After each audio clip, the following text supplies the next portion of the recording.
Some have come, some have gone. It seems that everyone wants to use South Africa as the gateway to Africa. Well, HSBC gave us the boot. Walmart has given us the shoe in. But are we the gateway? Are mergers and acquisitions happening here, or are they happening in other parts of Africa? Our guest tonight is Bob Power. He's the CEO of Power Corporate Consultants. Evening, Bob. Nice to have you in the studio with us, mate. Nice to see you again, Jeremy. Yeah. I see it's usually in the pub, so not going to be controversial today.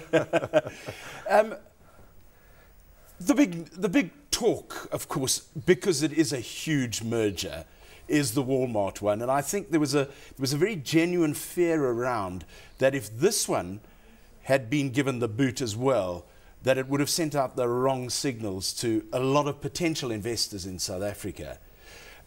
But I did pose the question, are we being used as the gateway, or are people looking at other parts of Africa and using them, like Angola and Kenya and Nigeria? Jeremy, I think in the last 5 years, and I believe in the next 5 years, we're not going to be the gateway. I think it's a misnomer now. There's articles in the press this weekend clearly stating many deals are taking place by the Chinese, the Brazilians, all going to Kenya, Botswana, many other countries. Right. Walmart themselves are in, 10 African countries. So I don't think it was used to be the gateway. It's a nice thing, but the question must be posed, if it's not the gateway, why is it not the gateway? And from my understanding, from reading quite a lot of articles the last couple of days, just to make sure we know what we're doing here, is one, strong unions. A lot of people don't like strong unions. Two, empowerment. Many companies, I know at least half a dozen big companies in England who won't come here because of the PAM situation. They want 100% of their companies, and that's it. So that's negative. Exchange control problems are still there. So all these are areas which I have a concern, and political perhaps uncertainty. And I've heard now quite a few times this back to crime. I know we keep on going on to crime, but crime is a concern to a lot of companies coming here. So really, I think we were the gateway when Africa was, but Africa itself is in a bit of a mess, let's be honest. I mean, so I have this problem, perhaps why are people missing us and going into all these other countries which also have their problems? And from the economic situation, I don't know. From the merger and acquisition situation, I think we haven't got a lot on the cards at the moment. We certainly haven't. Are we making it too difficult for people to do business in our own country? This is exactly, we instead of helping companies come in, we put so many pros and cons there, we make it virtually impossible. I think now if we come to Massmart, the unions show their strength by getting the no retrenchments now for the next 2 years. Now that's a hell of for a big company to swallow that. So instead of encourage them to come in, that was negative. A big concern also there, I think, is the, I don't know how it works, but I read in those articles from the Competitions Board. Now Competitions Board get paid good money for doing, they get a nice amount of money when they agree to these deals. The lawyers make money and the accountants make money. Good luck to them. That's what it's all about. But the companies coming here, I think there's a negative. And what worried me, I think, about all that Massmart, and I want to get this one off my chest, is that 100 million's been put aside for the next 3 years for suppliers. Yeah. But then they say in their same article, the next paragraph, but unfortunately some small retailers will go out of business. Now, wait a minute, who are we helping? Are we now letting our own companies go bust to help bigger companies coming here? So it's a major problem that you've got in the New Companies Act this thing called rescue, which is an interesting topic. And I see nothing yet in any article anywhere which says, well, if these guys are going to go bust, where we can help them? And if we can't do that for our own companies, whether they're big or small, it's not the issue. It just doesn't make sense to me. So I'm very worried when we hear these words about, we're the gateway to Africa. Well, we were, I think, but I don't think it's there anymore. Why we've joined this with Brazil, China, Russia, etc. So I think we'll be doing a lot of deals probably through them. But the Chinese, I believe now, will only come here when there's a deal which, it could be beneficial to them. But there are many other around Africa which is also beneficial, so they jump the gun. Well, there's there are a few things that worry me about the situation as it's unfolding. And I'll give you a classic example here. I was talking the other day with a friend of mine who's in banking. And he was going on about South African banks and how they weathered the storm and came out still looking fine. But I said to him, but then if that's the case, why are you getting so many people in the banking sector opening companies in Mauritius? Because there are a lot of people who are opening companies in Mauritius. And if South Africa is so safe and sound, why aren't they doing it here? Yeah. Are we safe and sound?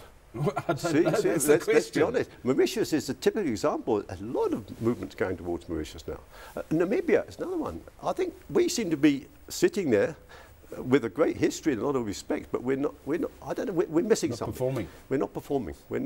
I think we're putting too many, as we said, there's too many controls there. If we can't get with those controls, and I mean, we're talking big deals. We're talking people coming here. There's many other problems in mergers and acquisitions, which we can talk about in a moment, which have problems on the same things. Too many controls. Small businesses. The biggest problem with small businesses is too many controls. 60, 70% are going bust every other year. You know, it's getting crazy. Are there problems? So you're saying that these problems are filtering down. Yeah. We're only seeing them with the big deals that are either accepted or rejected, but they affect everybody. Yeah. Right down to the small, medium enterprises. Yeah, well, in this case now, the small retailers will go out of business with the mass mart thing. Mass mart, I think the deal is good if they say the prices do go down, number one, and new products do come in. That's a good movement towards the country. But what worries me, we have this new act on the protection of, Consumer Act and all this business. And it seems to me, since the act was passed, or Gazette and everything else went through, the prices have gone up. Now, I don't know what the idea of this act was, but to me, prices seem to, I test the market by how much I pay for razor blades. Now, they keep on going up every couple of months. Now, I don't know what this act is going to do to us. I don't know where it's supposed to help us, but there's an example where prices are, now, hope that will not happen with the mass market. I've got a feeling it won't. I really believe there's some honesty there where they're going to say, look, if the price go down, there will be these new articles. Then it's good. It's good for the market. I mean, that's fair. Yeah. But why should we now stamp on the small man? Are the other retailers going to feel the squeeze, do you think? I think they will. They're going to have to cut prices, which is what, let's be honest, that's what we as the man in the street wants. So I think they're going to throw all the tricks under the trade. And we've got some very competent retailers here. But the thing is, you said that's what we as the man on the street wants. But if I was a supplier to a Pick and Pay, and Pick and Pay was saying, look, you've got to bring your price down because Walmart has got this price going for them and we need to match it. That's going to happen. Everyone's going to feel the squeeze on the supply side of it. So as much as whereas consumers may be happy, there are a lot of consumers who are also suppliers. Yeah, and so there's so many chicken and eggs in this thing, and it's been a lot. Why did it take so long? And there was a lot. I think a lot of the government looked at very carefully. And I think but I think again, a lot of people don't want strong unions. I'm a unionist. I believe in unions, but I've got a feeling that if you can't retrench anybody for two years, you're actually putting a hell of a pressure on a company.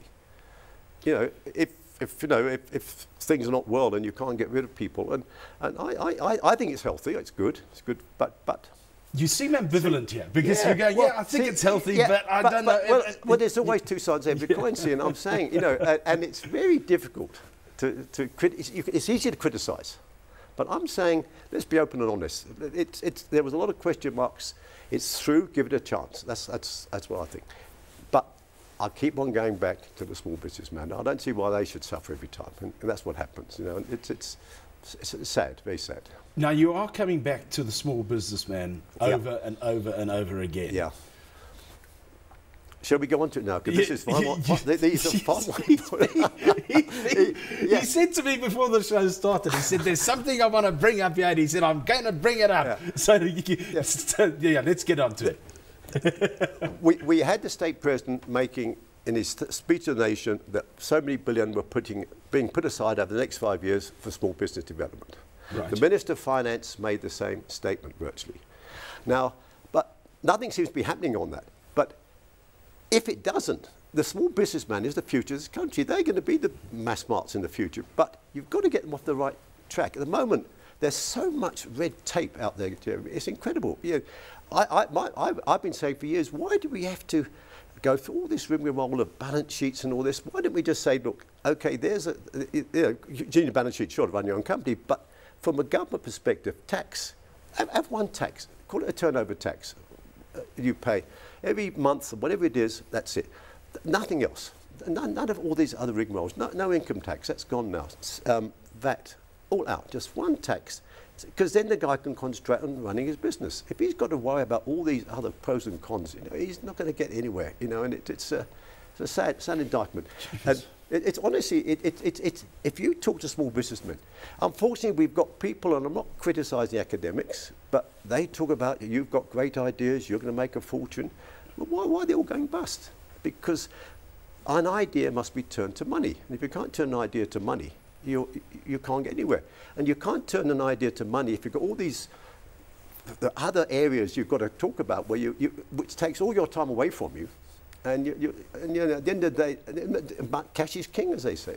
So it comes back to regulation. Oh, far too much regulation. We're back again. It's very similar. See, the big ones, there's all those I mentioned. Now the small ones are the same. The middle companies is interesting because they're not on the stock exchange, so you never really know how many deals are going through there. And are there good deals, bad deals? Although my information is most of the deals now in the last couple of years have been very much with companies in the same market, like the insurance industry, the banks. Very few companies are going outside their own space, zone. Own comfort zone, yeah. And that's been quite interesting in the last couple of years. It's been, I mean, look at the big Metropolitan, a good deal it looks like. You know, and so that was a good one. I think the Standard Bank with the Chinese seems to be a good one.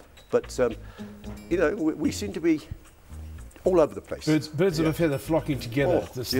You know, absolutely. Bob Power is from Power Corporate Consultants. We're talking about mergers and acquisitions. We'll continue talking about them in just a moment. Don't go away.